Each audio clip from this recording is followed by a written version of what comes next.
Welcome to the MVP Show.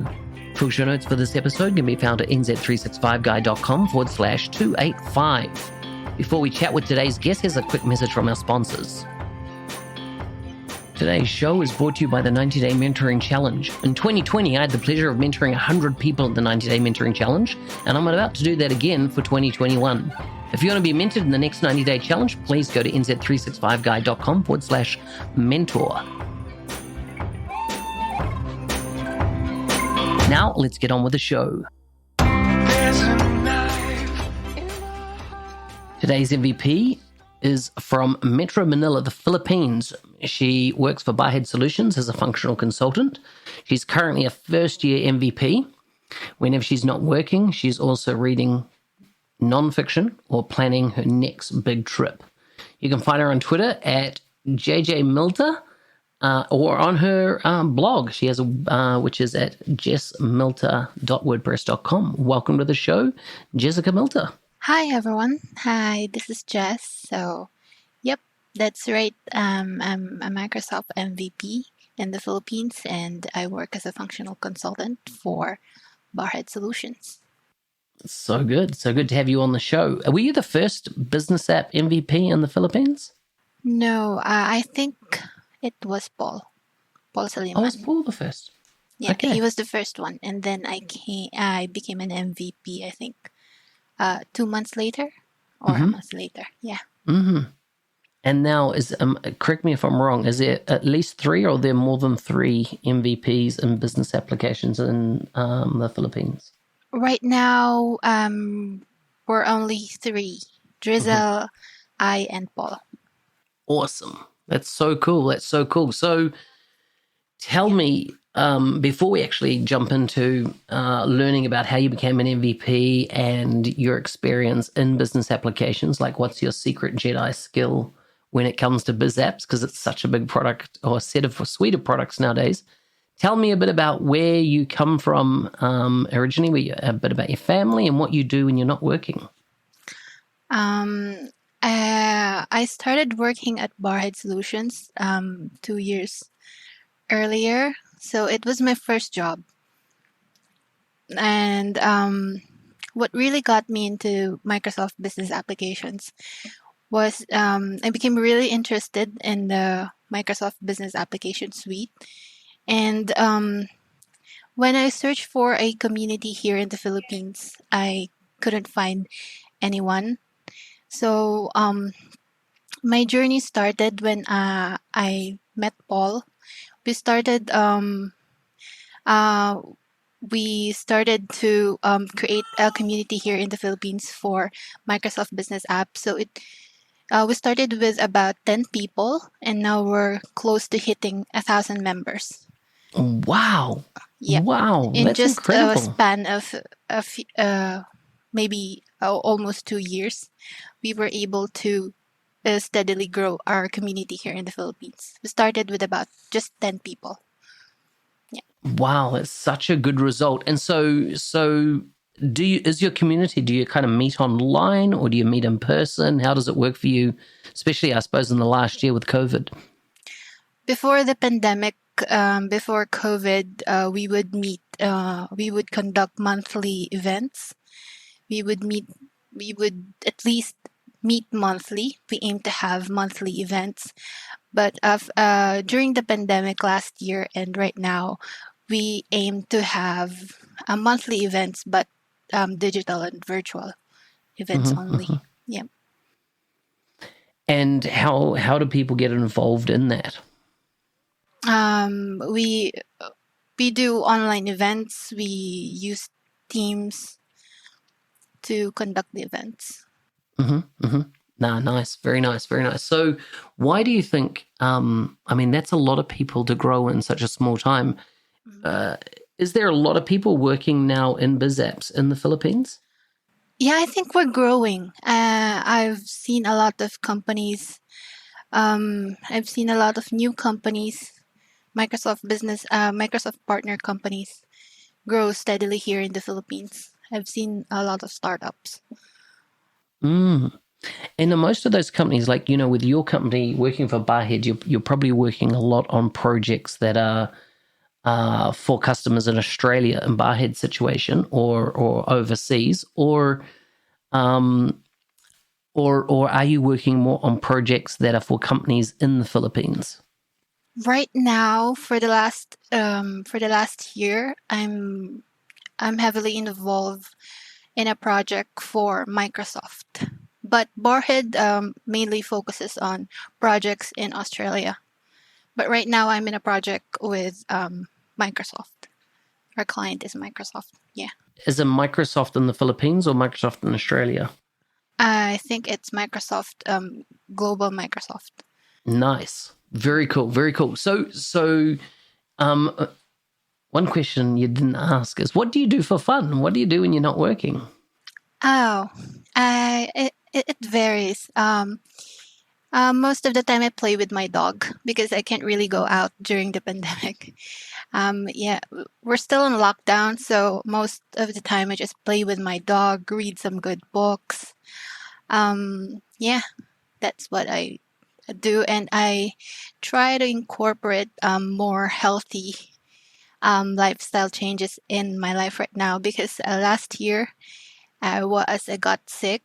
I got yeah, so I had to step back a little from the community and yeah, take care of my health. Yeah. Yeah, it's important. It's important. So totally understandable. What so what part of the Philippines did you originate from? I take it you're working in Makati now? Yeah, but I'm originally from Palawan, if you know that island. No. So how far away from Makati is that? It's one plane ride away. It's an hour, 1 hour plane ride. Yeah. Do you often go back there? I haven't gone back for the last 10 years or so. Wow. Wow. That's a long time. Yeah, that's a long time. I plan to go back, but yeah, COVID happened. So Yeah, of course. Of course. Wow, that's incredible. That's incredible. So tell me, what area of BizApps do you specialize in? What's your main kind of product tool set that you're working with? right now, I'm heavily focused on Canvas apps for the last year, and currently, my work is mainly focused on developing Canvas apps for demos for Microsoft. Yeah. Okay, and have you always had the focus on Canvas, or have you worked with model-driven portals, Power Automate, those type of things? I have experience working with model-driven apps. I've experience also working with customer service, sales. Yeah, but right now I'm mainly focused on developing Canvas apps. Wow, wow, and I bet you that keeps you busy. Yeah, it keeps me busy and it keeps me challenged because it involves a lot of creativity, not just technicality, but it involves mainly being creative. You work around with the limitations and such. Yeah. So what do you see with Canvas apps? What are the kind of limitations that you run into that you're hoping the product team will remove or make easier in time? I think there's a lot, but mostly on UI.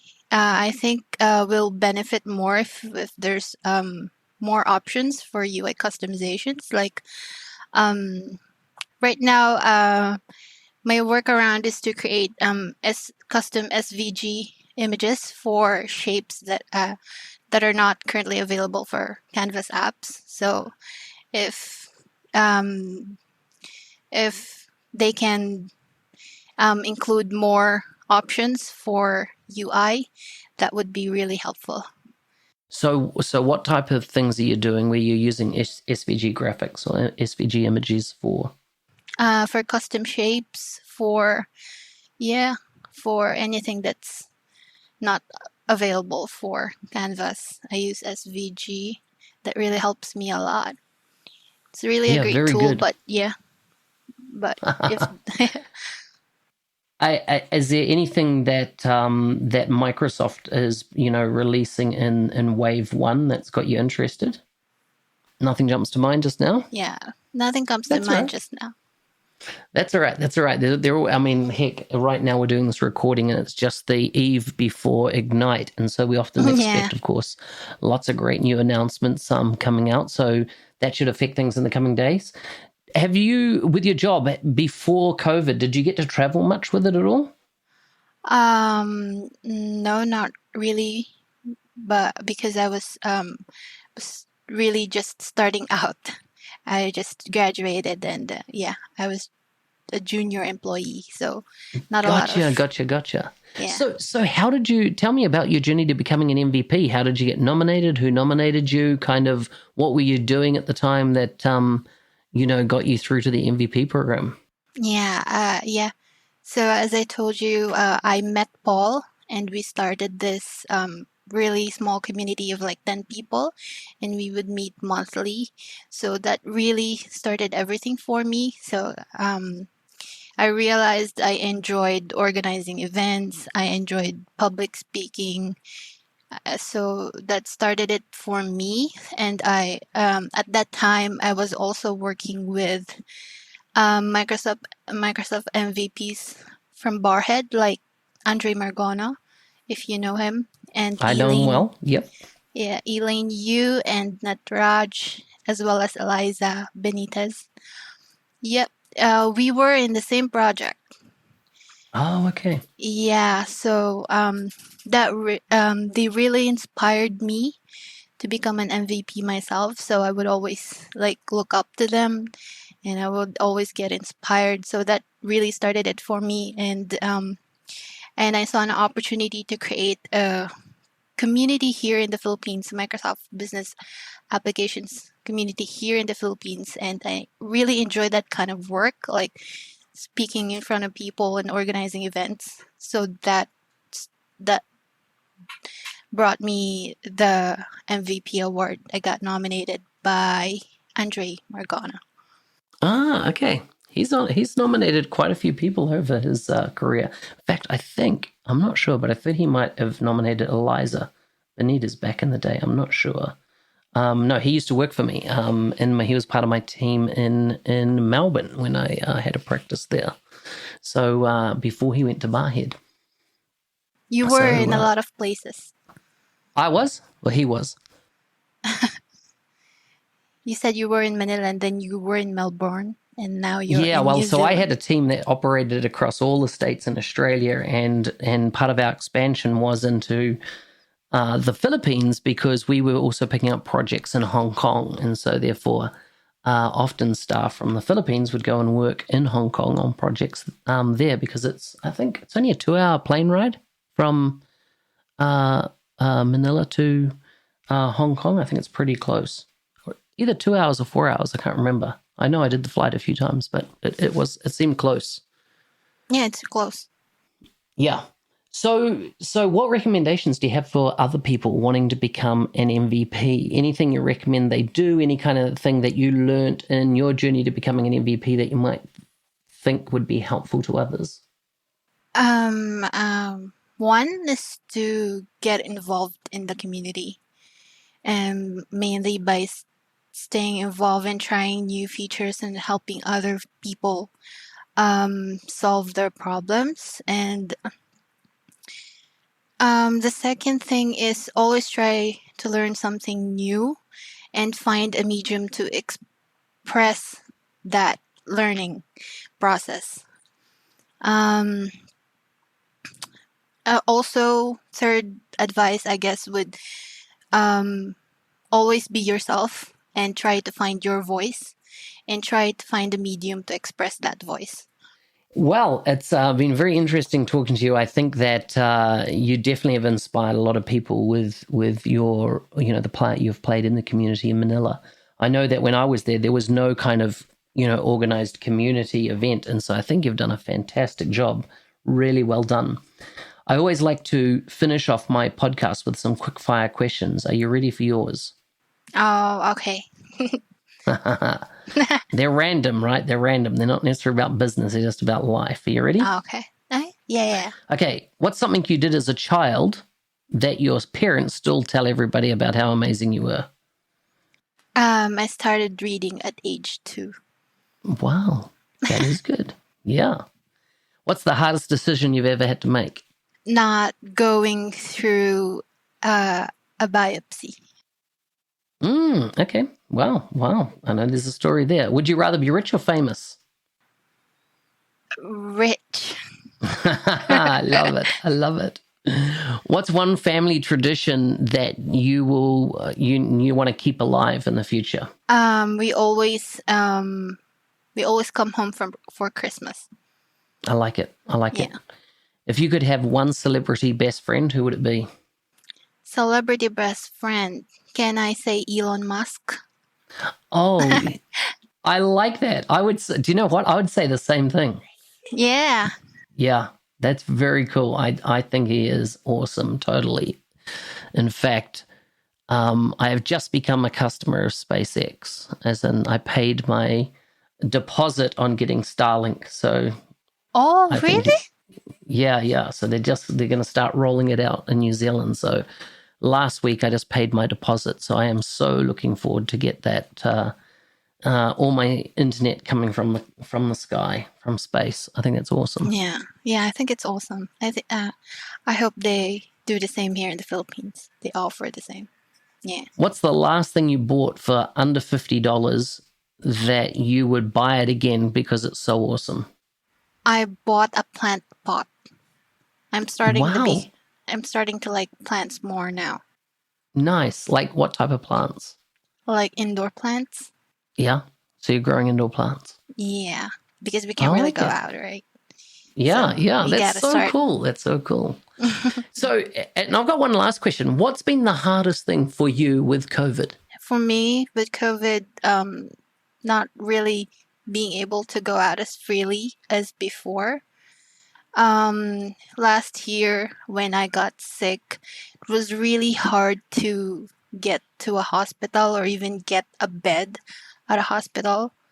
Yeah, so that was the hardest thing for me during this whole pandemic thing, not really being able to go out as much as we used to. Yeah, hopefully it'll be over soon and we can get back to a bit of normality. Well, thank you so much for coming on the show. I'll make sure that I let you know when I publish it. Thanks again, Jessica.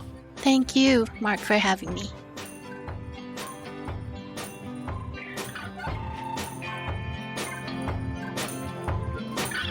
Hey, thanks for listening. I'm your host, Business Application MVP, Mark Smith, also known as the NZ365 Guy. Please like and subscribe in your favorite podcast player and feel free to leave a review at nz365guy.com/review. Otherwise, stay safe out there and see you next time.